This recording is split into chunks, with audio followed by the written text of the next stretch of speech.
When it comes to your program, your business, your growth, if we could sum it up and just pull it back to one thing, in one word, what do you feel like is the thing that's holding you back from the freedom metric? If you could just pick one word. So is it time? Is it marketing? Is it sales? Is it tech? Is it like, what is it that's causing you to not make the money that you want to be making right now? I want to find out just one word. If you could just sum it up in one word. So marketing, attracting clients, time, tech, focus, selling, production. So I'm guessing that's around the content and the tech and the building and the setting it up. Lots of time. I reckon half of those are time. Bit of mindset stuff in there. So the fear and the confidence ones. Marketing, a lot on time. Yeah. Which, I mean, I'm not surprised by any of this because I've been hanging out with you guys for a long time now. So I want to ask you right now, when it comes to that issue, what have you tried in the past to fix it?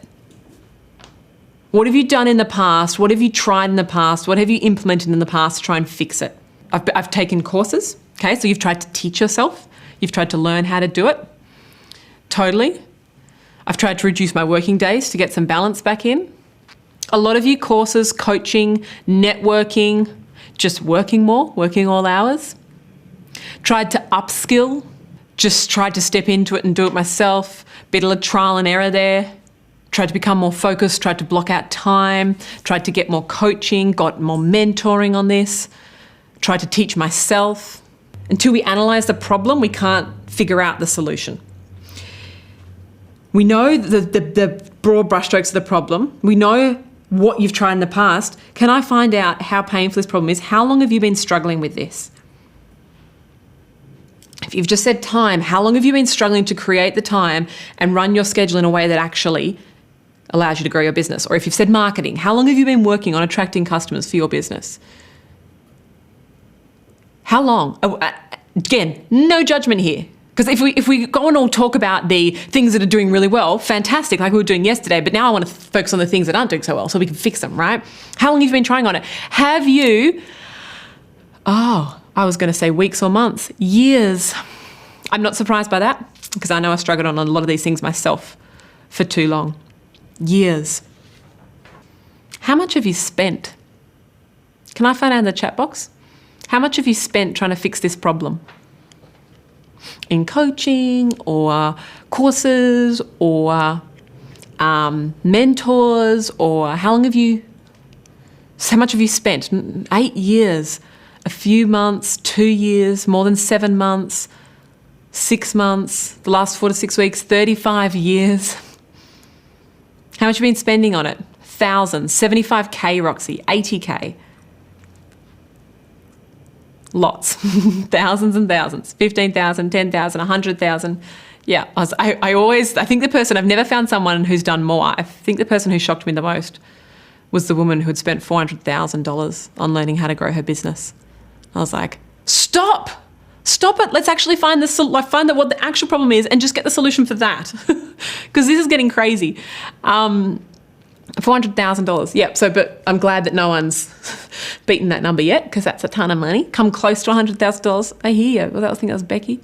Let's analyze this. How important is it for you to solve this problem? Like if we figured out a solution for this problem, what would your life and business look like? Let's fast forward 12 months from today. If we fast forward to March 2022, what would life and business look like if this problem was gone? If you just fixed it? If we stopped talking about it, I'm not saying you're not, and trying, but we actually found a solution. I'd have an actual business. It would make all the difference. It would take off. I would feel freer. It would be freedom. I love that. Time and health and relationships would be impacted. Not solving this, so true, Teresa, not solving this is not an option.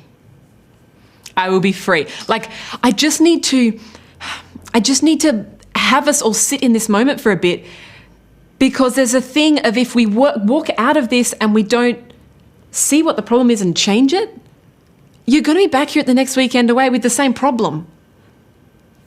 And You're not winning in that. When you're not winning, I'm not winning in that.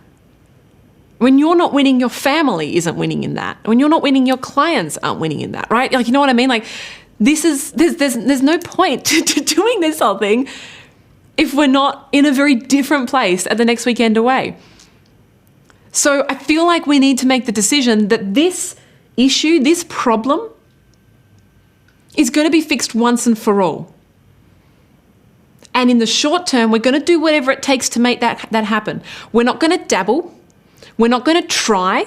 We're going to fix it. Do you agree? If you don't agree, you can say no, but you're probably not going to enjoy working with me because I just want to fix problems. When I see them, I like almost unhealthily so. I'm like, how can we fix this problem by tomorrow? And people are like, let's just give us a couple of weeks. It's fixable, but just give us a moment, right?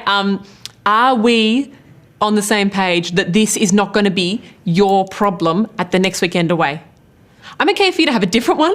I'm just not okay for you to have the same one for months, but as we're seeing here, years. I need to know that you're in the same boat. I need to know that this is important for you to fix it.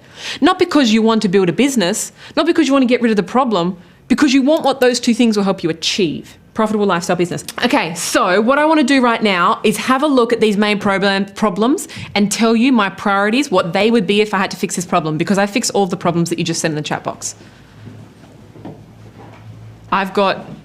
It's not like I don't have problems. I've got different problems now. Amazing. Thank you so much.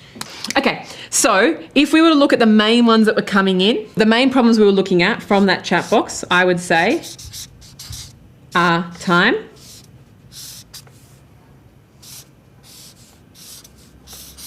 tech,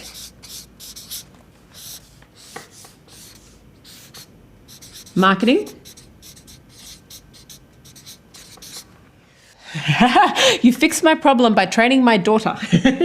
I think in there's also an element of like, there's a fair bit of mindset stuff there, like confidence / focus / I just felt like it was almost, from the things that were coming in, it was like you're so overwhelmed and busy that you can't have time to like just get your head right. Like, because everything's so urgent and so important right now, I feel like it's almost like I'm going to put mindset then, okay?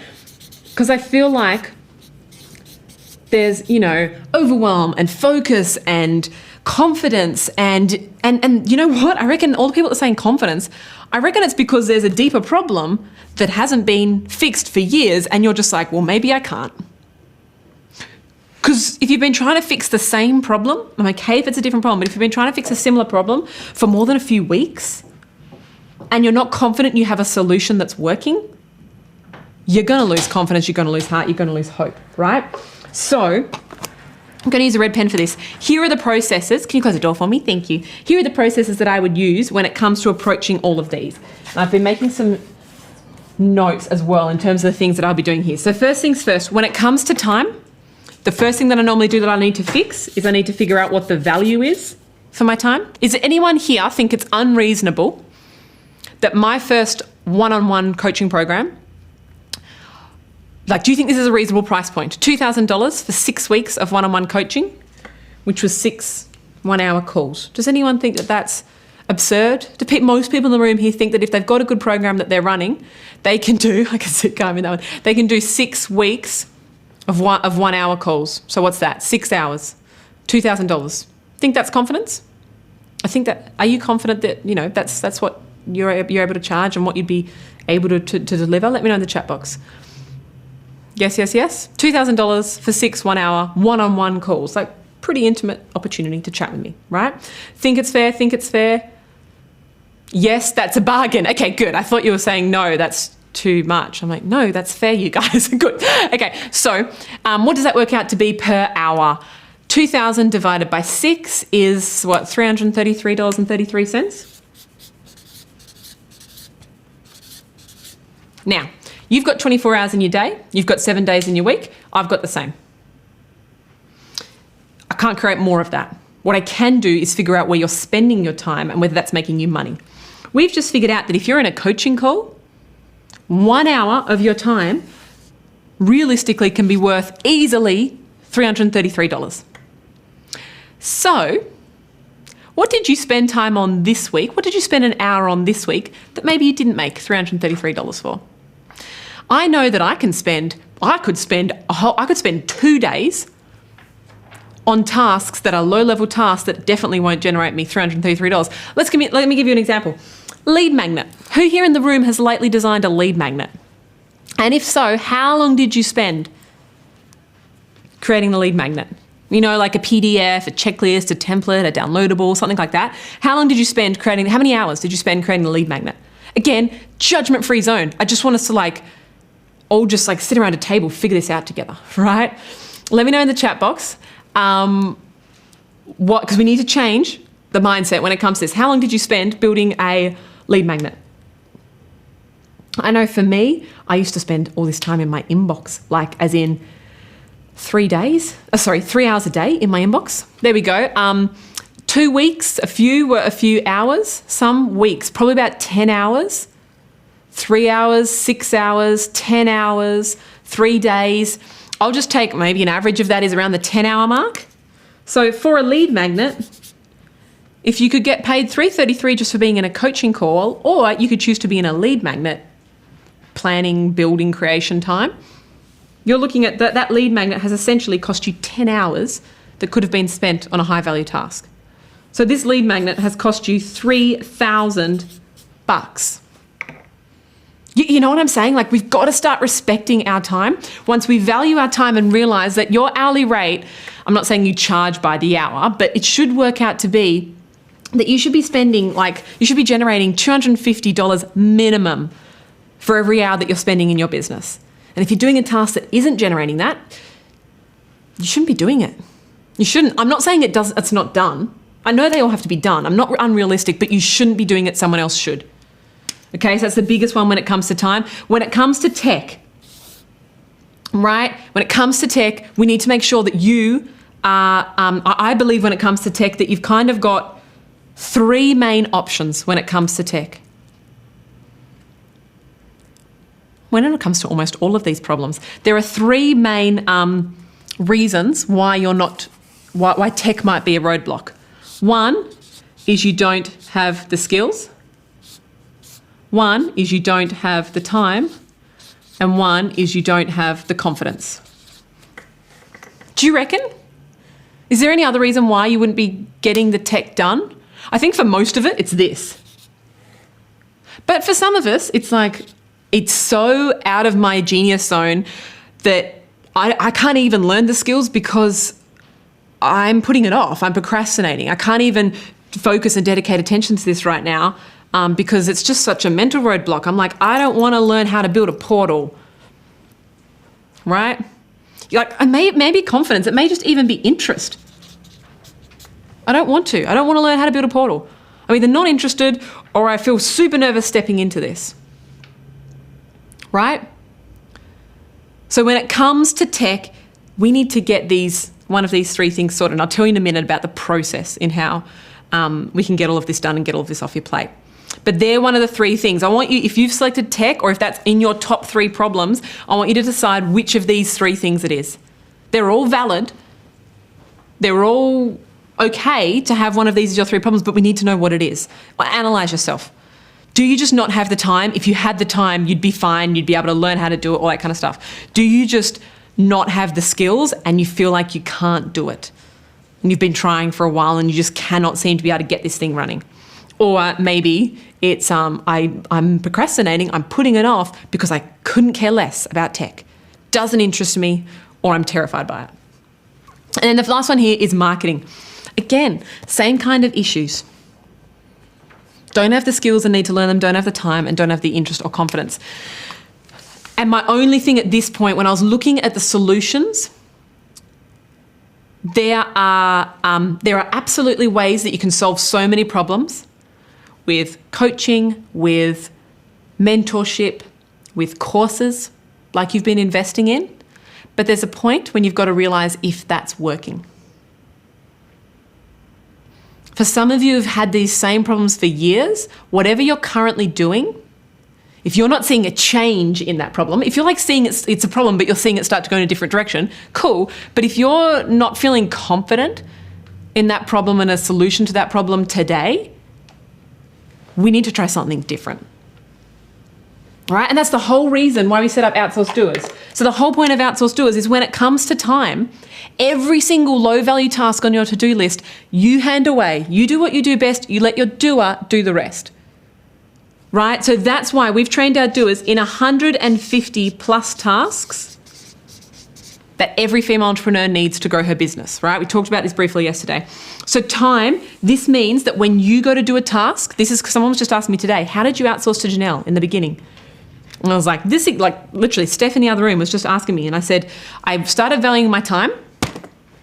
Every time I went to do a task, if this task was going to make me $250 or more, or in this case, $333 or more, I would allow myself to do it. If it was going to make me less than that, that my time directly would make me less money than that, I would film a quick Loom video and say, Janelle, this is for you.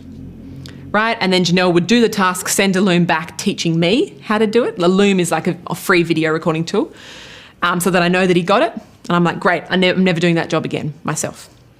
Then the next day I'd send him a different one. Okay, now you're going to do this. The good news is that we've trained them in the top 150 tasks. So you just have to let them know the nuances of how you want them done in your business. So you don't have to go to quite the level of training. I didn't. Like Janelle just came from no experience, no background, no training. So I had to start from scratch. But that's simply how I did it. And so now that's the reason why I haven't gone into my own inbox for 2.5 to 3 years. Haven't gone into my inbox.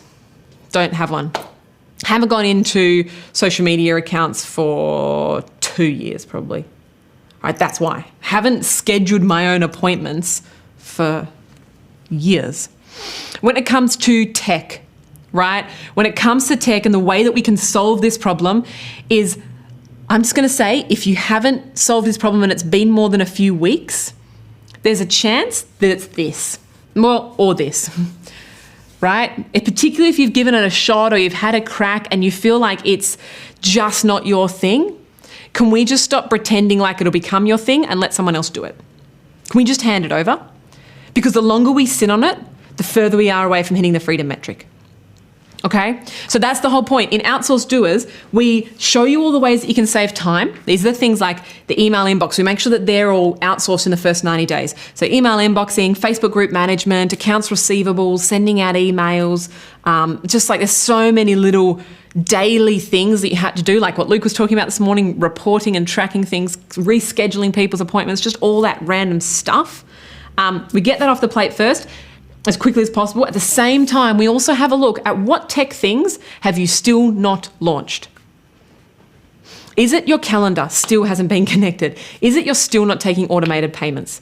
Is it your emails are still being sent manually, right? What tech needs to be set up that you've been sitting on since forever? Right? And we help get that launched without having to go externally, right? We don't want you to have to go and get a website built by a website company and pay $5,000. Let's just get the doer to build your website. Or maybe you've been sitting on the portal and the tech of the portal has been holding you up. Let's just get your doer to build and launch your portal, right? So that's the whole point of the tech part of it. The marketing side of it is doing as much of the marketing setup as possible so that you're released to go and make more money. So marketing means maybe you've been sitting on a funnel since forever. Let your doer do it. Maybe you've been sitting on building your Facebook group since forever. Let your doer do it. Maybe you're going into your Facebook group every day, engaging with people and putting up new content, and let your doer do it. Maybe it's a social media. Let your doer do it, right? Maybe it's setting up your webinar. Maybe it's setting up your live event in Hopin. They've got all of this training. If you don't have the time, the interest and confidence or the current skill set to do it, maybe you just do what you do best and let someone else do the rest. Because handing over these doesn't mean that you can't do those things. It means that you've got something more important to do. Because you know what your doer won't do? Your doer won't jump on coaching calls and coach your clients because you're flipping awesome at that. Your doer won't jump in front of a camera and film your videos for your portal because you're really good at teaching in your genius zone, right? There are things that only you can do as the founder. All the rest of it, let's move it off your plate because that is the only way we're going to hit your freedom metric. And I know that when we solve this time stuff, when we sort out the tech issues and just get them flipping launched, and when we've got marketing campaigns going out, I know that this is going to change. I know that you have space because of the time to have focus. I know that the overwhelm will be removed so that you'll be able to enjoy business, right? I know that you'll have the backup you need in someone who knows what they're doing to have confidence to step out into the marketplace and focus on the things that you're awesome at, right? I feel like this is the result of none of these three things really humming in the business. Is this making sense, guys? So when it comes to outsourced doers, a few questions that are coming in. Outsourced doers, where can I put it? Here, no, new page. Outsourced doers, 150 tasks they're trained in. Digital marketing is one area. Digital marketing, graphic design. So they can design a book, a lead magnet, a slide pack, worksheets for your portal, social media tiles, like all the stuff that you need to design. All those connections that you need to make. You're running an online business, you need to take payments online, do bookings online events if you do them, connecting up your email, all that kind of stuff, the tech part of it, and then the business admin. Guess what? These 150 tasks that come up, like that's fit within these four categories, the 150 tasks that are within these four categories have been told to us by female entrepreneurs. I guessed because I'd built my own business. So I'm like, I think this is what they want. They've been confirmed by over 1,000 female entrepreneurs that told us what they wanted in a doer, in our survey, right? So that's how we came up with it. I wasn't just like, they're going to learn this. This is what Grace thinks. We asked the market.